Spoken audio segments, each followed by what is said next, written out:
विक्रम और बेताल कहानी 7 राजा या सेवक किसका काम बड़ा।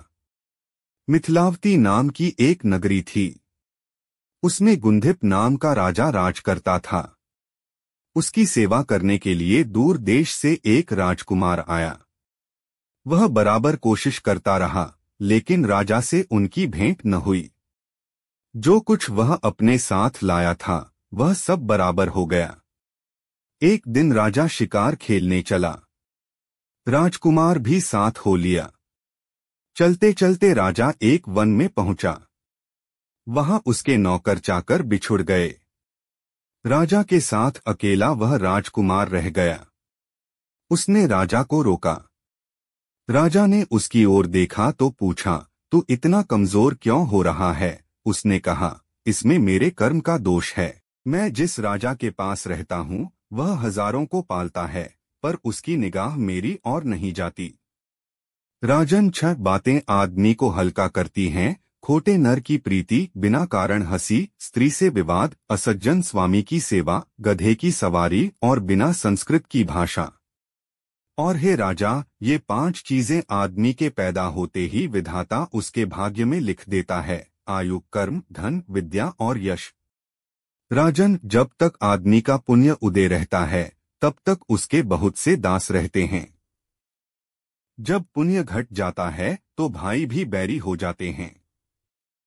पर एक बात है, स्वामी की सेवा अकारथ नहीं जाती, कभी न भी फल मिल ही जाता है। यह सुन राजा के मन पर उसका बड़ा असर हुआ। कुछ समय घूमने घामने के बाद वे नगर में लौट आए। राजा ने उसे अपनी नौकरी में रख लिया। उसे बढ़िया बढ़िया कपड़े और गहने दिए।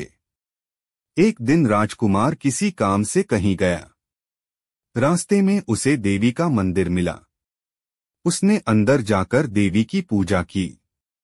जब वह बाहर निकला तो देखता क्या है, उसके पीछे एक सुंदर स्त्री चली आ रही है। राजकुमार उसे देखते ही उसकी ओर आकर्षित हो गया। स्त्री ने कहा, पहले तुम कुंड में स्नान कराओ, फिर जो कहोगे सो करूंगी। इतना सुनकर राजकुमार कपड़े उतारकर जैसे ही कुंड में घुसा और गोता लगाया कि अपने नगर में पहुंच गया। उसने जाकर राजा को सारा हाल कह सुनाया।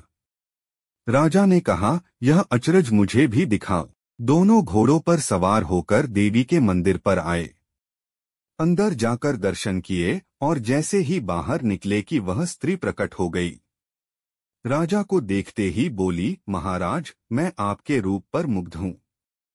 आप जो कहेंगे वही करूंगी। राजा ने कहा, ऐसी बात है तो तू मेरे इस सेवक से विवाह कर ले।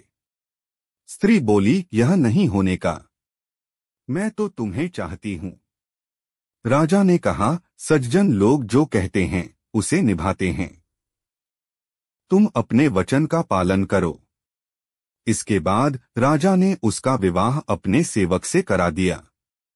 इतना कहकर बेताल बोला, हे राजन, यह बताओ कि राजा और सेवक दोनों में से किसका काम बड़ा हुआ। राजा ने कहा, नौकर का। बेताल ने पूछा, सो कैसे? राजा बोला, उपकार करना राजा का तो धर्म ही था, इसलिए उसके उपकार करने में कोई खास बात नहीं हुई। लेकिन जिसका धर्म नहीं था उसने उपकार किया तो उसका काम बढ़कर हुआ।